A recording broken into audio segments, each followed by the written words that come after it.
जो atom and molecules chapter हमारा चल रहा था, चैप्टर 3, लास्ट क्लास में हमने पढ़ा था रिलेटिव एटॉमिक मास के बारे में, जिसमें मैंने आपको बताया था किसी तरीके से साइंटिस्ट ने कार्बन एटम के मास का पता कर लिया था और कार्बन एटम का जो 1/12 पार्ट था, 12 atomic mass unit carbon atom का उन्हें मालूम हुआ था।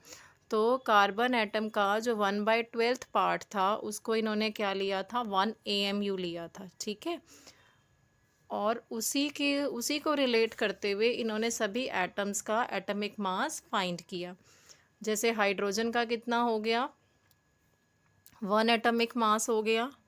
ठीक है, कि हाइड्रोजन का जो मास इन्हें लगा वो कार्बन एटम का जो 1/12 पार्ट था, ठीक है, ये जो पार्ट था ये 1 AMU के बराबर इन्होंने कंसीडर किया। तो हाइड्रोजन का एटॉमिक मास इसको रिलेट करते हुए इन्होंने कितना फाइंड आउट किया, 1 AMU के करीब।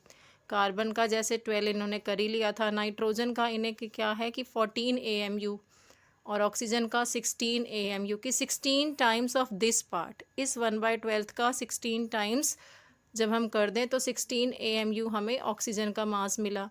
सोडियम का 23, ठीक है, मैग्नीशियम का 24 AMU, सल्फ़र का 32, क्लोरीन का 35.5 और कैल्शियम का 40 AMU। सभी के साथ AMU लगेगा। AMU means atomic mass unit. आज हम इस क्लास में क्या पढ़ेंगे, इतना मैंने आपको पढ़ा दिया। अब मैं आपको पढ़ाऊँगी मॉलिक्यूल क्या है। ठीक है, अच्छा, इसमें आगे ये है NCERT में कि मॉलिक्यूल है क्या, और मॉलिक्यूल ऑफ एन एलिमेंट क्या है। नेक्स्ट पेज पे जो था molecule of an element, molecule of a compound. तो सबसे पहले तो ये जान लें कि मॉलिक्यूल क्या है। देखो थोड़ा सा रीड करते हैं। Molecule is in general a group of 2 or more atoms that are chemically bonded together, that is tightly held together by attractive forces। क्या कहना चाह रहा है ये इसमें कि मॉलिक्यूल जो है वो है क्या, दो या दो से एटम, ज़्यादा एटम्स जिसमें आपको केमिकली कंबाइन मिलते हैं। एक मॉलिक्यूल के अंदर जैसे ये ऑक्सीजन का एक मॉलिक्यूल है, नाइट्रोजन का है, दो या H2O का एक मॉलिक्यूल है, ये वाटर का। तो दो या दो से ज़्यादा एटम्स जो हैं वो केमिकली बॉन्डेड होते हैं इसमें, केमिकली। ये हम आगे समझाऊंगी मैं आपको किस तरीके से ये केमिकल बॉन्ड बनते हैं इनमें, और कैसे हेल्ड टुगेदर हैं बाय अट्रैक्टिव फोर्सेस के कारण। इनके बीच में क्या है, अट्रैक्टिव फोर्सेस हैं। A molecule is the smallest particle of an element और a compound that is capable of an independent existence. किसी भी मॉलिक्यूल का अपना एग्जिस्टेंस है, और ये क्या शो करता है, सारी प्रॉपर्टीज़ शो करता है कोई भी मॉलिक्यूल उस सब्सटेंस की। अब atoms of the same element और of different elements can join together to form molecules. इस डेफिनेशन को समझते हैं पहले हम।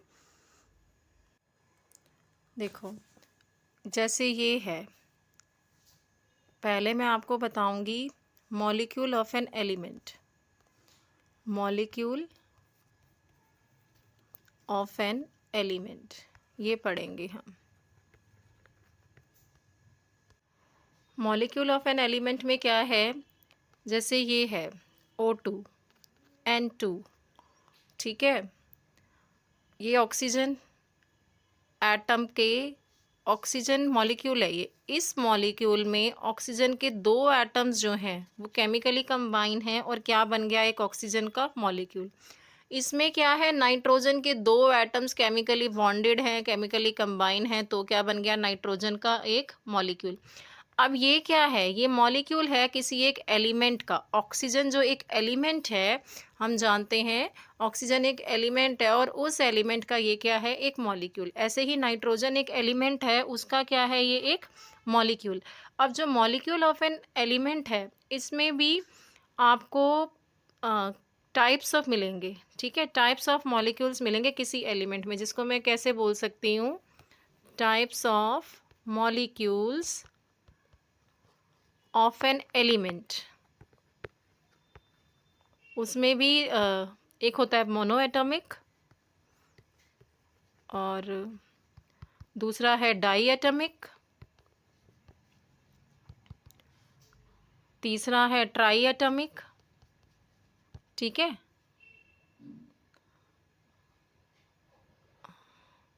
अच्छा, ट्राई करके नहीं, ट्राई नहीं, पॉली करके ही लिखते हैं इसको।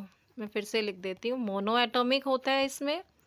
अच्छा हाँ, डाई एटॉमिक और पॉली एटॉमिक करके बोलेंगे। हाँ ठीक है, पॉली एटॉमिक। अब ये क्या पढ़ा रही हूँ आपको, मॉलिक्यूल्स ऑफ एन एलिमेंट के टाइप्स की, types of molecules of an element. किसी एक एलिमेंट के अंदर जो मॉलिक्यूल्स के टाइप्स हैं वो क्या हैं। पहले वाले का अगर मैं एग्जांपल लूँ कि मोनो एटॉमिक में क्या है, सिर्फ दो ही ऐसे एटम्स हैं, दो ही ऐसे एलिमेंट हैं जिनके मॉलिक्यूल हमें मोनो एटॉमिक मिलते हैं। वो है पहला केस है इसमें हीलियम और दूसरा है इसमें नियॉन। ठीक है, ये दो जो हैं वो ऐसे एलिमेंट हैं जिनके एटम्स क्या हैं, बहुत बिग हैं, जिनके एटम्स बहुत बिग हैं। वैसे मैं आपको हमेशा यही बता रही हूँ कि कोई भी एटम जो है वो इंडिविजुअली एग्जिस्ट नहीं करता। ठीक है, हमें सिंगल नहीं मिलता, सिर्फ यही दो एटम्स हैं जो बिग हैं और जो हमें मोनो एटॉमिक देखने को मिलते हैं। तो ये है mono atomic molecule of helium and neon. ठीक है, ये तो आपको मोनो एटॉमिक में देखने को मिलेंगे। दूसरा मैंने आपको बताया डाई एटॉमिक, इसमें क्या है, ऑक्सीजन है, हाइड्रोजन है, नाइट्रोजन है। ये क्या है, डाई एटॉमिक मॉलिक्यूल है, ऑक्सीजन का, हाइड्रोजन का और नाइट्रोजन का। अगर मैं थर्ड टाइप जो थी इसकी, पॉली एटॉमिक, अगर मैं उसकी बात करूं तो पॉली एटॉमिक में क्या आ जाएगा, जैसे आपकी बुक में ही दिया है O3 आ जाएगा।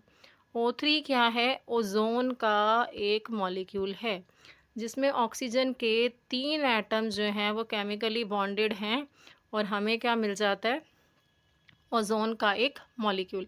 तो ऑक्सीजन एक ही एलिमेंट है जिसके 3 एटम्स इसमें कंबाइन कर गए और ओजोन का हमें मॉलिक्यूल मिल गया। ओजोन लेयर के बारे में आप जानते ही हो। ठीक है, ऐसे ही पॉली एटॉमिक में और क्या एग्जांपल हैं इसमें, जैसे सल्फ़र है। सल्फ़र भी क्या है, इसके 8 मॉलिक्यूल्स आपस में केमिकली बॉन्डेड होते हैं और ये भी किस में आएगा, पॉली एटॉमिक में। ठीक है, पॉली एटॉमिक मीन्स जब 3 या 3 से ज़्यादा आपको एटम्स किसी एलिमेंट के, किसी भी एक एलिमेंट के 3 या 3 से ज़्यादा एटम्स केमिकली बॉन्डेड टुगेदर दिखते हैं, दे आर केमिकली बॉन्डेड अगर ऑफ अ सिंगल एलिमेंट के नंबर ऑफ एटम्स, जैसे सल्फ़र के 8 एटम्स हैं वो आपको केमिकली बॉन्डेड दिख रहे हैं इधर, तो हम इन्हें बोल देंगे पॉली एटॉमिक।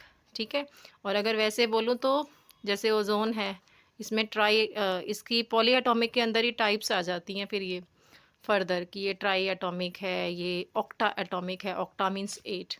तो जनरली हम इन्हें एक ही कैटेगरी में रख देते हैं, पॉली एटॉमिक। ट्राई और ऑक्टा बोलने की बजाय हम क्या बोल देते हैं, पॉली एटॉमिक। ये तो थे different types of molecules of an element. ठीक है, अब मैं